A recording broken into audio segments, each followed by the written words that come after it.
Et je crois que ce qui résume, ce qui ont valu à Mani de recevoir ce prix, c'est, bien sûr, tu es le bienvenu. Oui, Mani, il serait bien.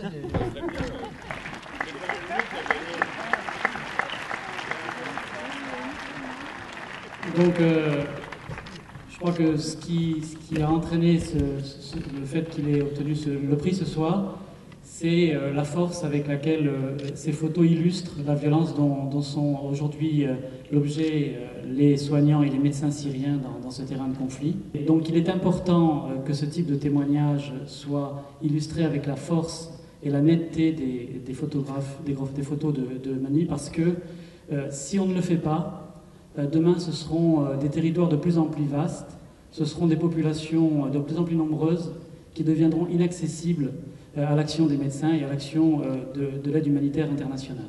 Et je voudrais remercier Mani de nous avoir fourni les éléments qui permettent de témoigner avec une telle force et une telle justesse du danger qui guette les équipes médicales aujourd'hui. Merci beaucoup.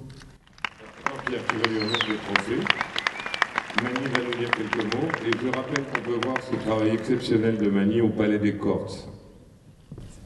Merci, je voudrais remercier beaucoup évidemment le CICR et tous ceux qui ont permis à ce prix d'exister, au jury évidemment, et porter un hommage vraiment particulier à tous les amis, les collègues, journalistes qui continuent à travailler là-bas et aux activistes de l'information aussi syriens qui travaillent dans des conditions extrêmement dures et à tous ceux qui ont perdu la vie parmi les activistes d'information, les journalistes et les médecins et les infirmiers aussi qui travaillent dans des conditions terribles dans ce pays.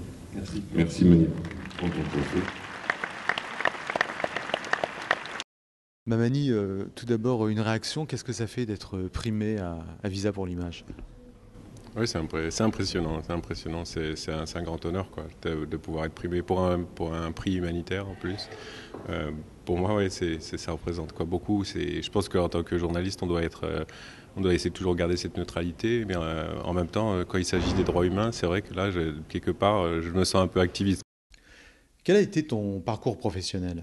J'ai fait des études essentiellement des études de langue arabe et études du monde arabe et du monde musulman pendant de nombreuses années. Puis ensuite j'ai vécu en Syrie.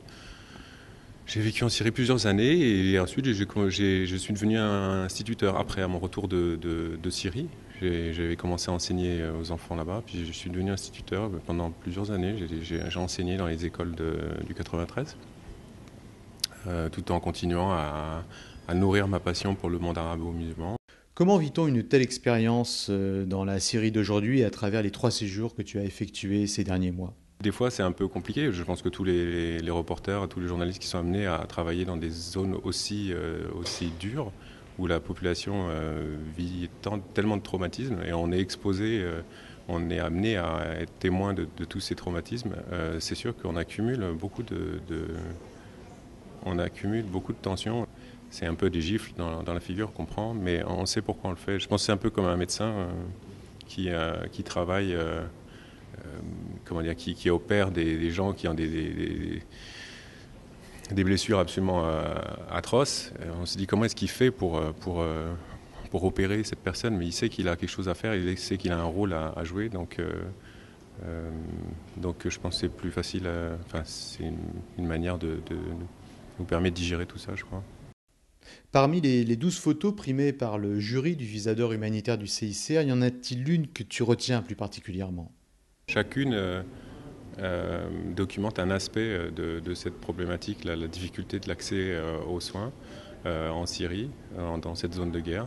Il y en a une qui résonne très fortement, c'est l'enfant tué, qui a été tué par un sniper. Un enfant de 10 ans. Bon, c'est sûr que c'était un événement vraiment...